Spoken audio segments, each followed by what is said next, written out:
Ang tulang nito ay hango sa totoong buhay ng isang tao. Husgahan man kami ng mundo, ang mahalaga hindi kami kumitil ng buhay para matawag lang na perpekto. Maaga kong binagtas ang maling landas na akala ko'y wala ng bukas. Ako'y tao lamang sa mundo na namulat sa lipunang maraming husgado. Mga taong akala mo ay perpekto. Maga akong gumigising, dumadala ang sanggol sa aking sinapupunan. Na pagdating sa eskwelahan, ako'y kukutsain at pagtatawanan. Ano na nga ba ako kababaw sa inyong tingin? Mag-aral at makapagtapos lamang ang aking hangarin dahil may pangarap din akong masunod.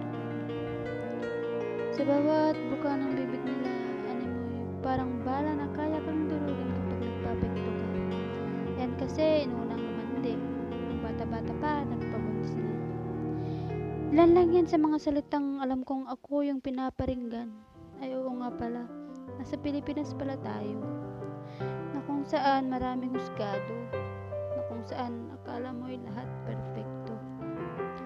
Mahirap pala kapag magpapaapekto ka. Sigurado, ikaw na yung talo. Uy, batang ina, na akala ng karamihan ay mahina. Oo, aminado ako na mali ang ginawa ko. Subalit, mas mali ang manghusga kayo ng tao.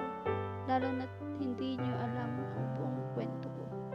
Mas pipiliin ko na lang na magtiis at maghirap sa kamaliang nagawa ko kaysa naman kumitil ng inosenteng bata para matawag lang na dalaga.